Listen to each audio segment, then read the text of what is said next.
If you're looking for a quick and discreet super mini that brings with it the trappings of big car quality, this Volkswagen Polo GTI is well worth a look. This 6th generation version was arguably the first model in the line to deliver a truly enthusiast-orientated driving experience, and Volkswagen gave the whole package a more polished look and feel with the late 2021 update that created the car we're going to test here. We've had all manner of engines in Polo GTIs over the years. The substitution of the Mark III models 1.6 for the Mark IV versions 1.8 suggested Volkswagen couldn't quite make up its mind what a Polo GTI should be powered by. A suspicion confirmed by the way the replacement Mark V model started out in 2010 with a supercharged and turbocharged 1.4, which sounded better than it actually was, but then dumped it in 2015 for a 1.8 litre unit that could be had with the manual gearbox enthusiasts wanted. In 2017, though, it seemed that Wolfsburg had finally got it right, fitting the Mark VI Polo GTI out with the 2-litre turbo unit borrowed straight from the Golf GTI. In this form, with 200 PS on tap, the car put out slightly more power than any other hot hatch in its class.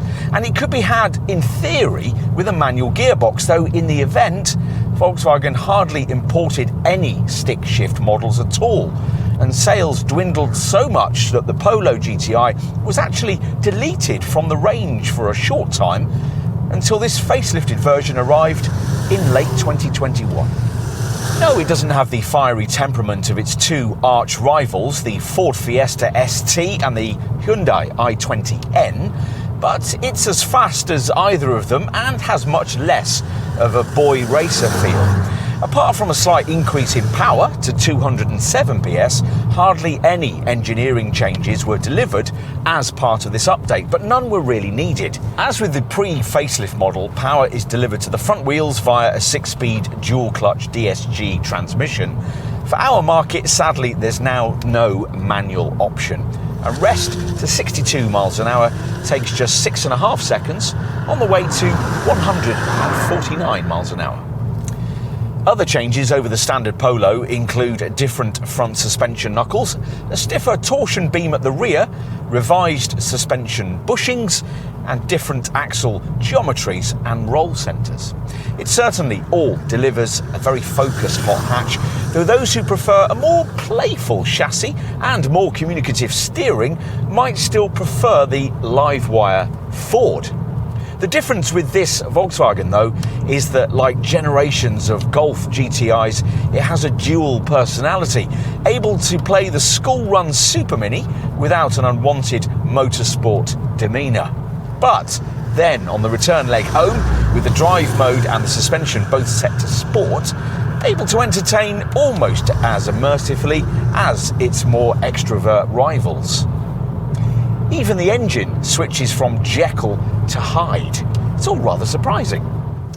This being Volkswagen, you'd probably be shocked were this car not challenging amongst the class best in terms of efficiency. Sure enough, even with the DSG auto transmission fitted, this GTI variant manages 41.5 mpg and 155 grams per kilometre of CO2, which looks good compared to this model's manual-only rivals. The Fiesta ST manages 42.2 mpg and 151 grams per kilometre, and the Hyundai i20N can only manage 40.4 mpg and 158 grams per kilometre. The Polo GTI doesn't really go too large on extrovert styling, with much the same low-key, high-quality aesthetics as its hot hatch Golf showroom stablemate. There's a more aggressive GTI styling pack with uniquely shaped front and rear bumpers and a black honeycomb front air intake. If you know your Polos, you'll notice the smoother front-end styling of this facelifted model, which includes a red stripe across the grille and headlights, those lamps featuring the brand's piercing IQ Light intelligent LED tech. In profile, you might notice the GTI front wing badging and the Sport Select suspension lowered by 15mm. Maybe also the bigger wheels with their red brake calipers. There's a choice of 17-inch Parker alloys or, as in this case, optional Ferro 18-inch rims. Most customers also want this test car's black roof pack, a no-cost option. At the rear, this facelifted model gets red GTI badging, a prominent roof spoiler, and revised, more Golf-like tail lamp clusters. The result is a more mature, grown-up level of pavement presence. Drop inside and you'll find sports seats with a special GTI checked pattern, which is almost certainly the most extrovert aspect of the Polo GTI's entire attire. A key change with this updated version is the incorporation of Volkswagen's digital cockpit, a 10.25-inch digital instrument screen which replaces the standard binnacle dials.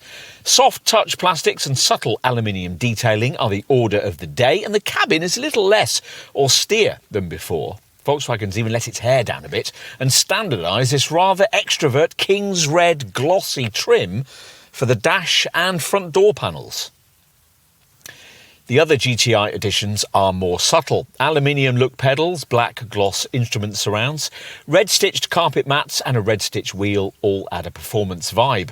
But after that, you have to drill down into the detail. There's a selectable stopwatch function on the instrument screen, a drive mode button by the gear stick with eco, normal and sport settings, plus a configurable individual menu, and on the centre screen a sports section has been added with a 3-dial performance monitor giving you virtual gauge readouts for G-forces, engine temperature, kilowatt output, oil temperature and turbo pressure. As before, the centre screen comes either in 8-inch form or optionally, as in this case, in 9.2-inch Discover Pro guise. That gets you 3D map viewing and a now improved voice control system. The sports seats are supportive, all-round visibility's fine, and there are plenty of stowage areas, including an overhead sunglasses compartment.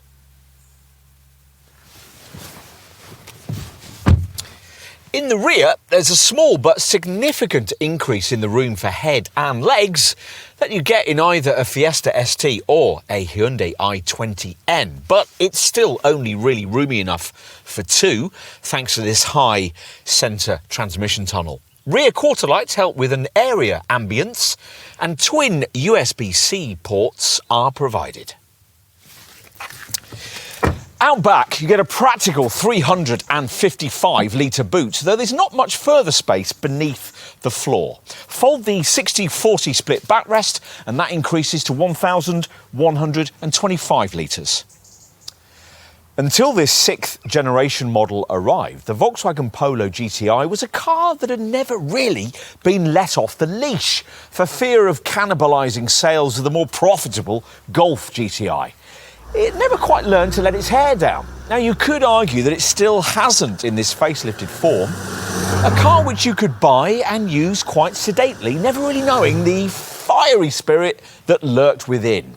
Potential Fiesta ST and Hyundai i20N customers will continue to ignore it for just that reason, but we rather like its two-dimensional demeanour. If price or weird cabin electronics have put you off a Golf GTI, and we could understand that, but you still want the kind of polished, accessible, classy hot hatch it used to be, then this, very possibly, is your car. It's the consummate all-rounder in this class. Other segment rivals will put a bigger grin on your face through a twisting country road, but a Polo GTI is a much better only car than any of them. A compromise, then? Or a more complete package? You might enjoy yourself more than expected in finding out.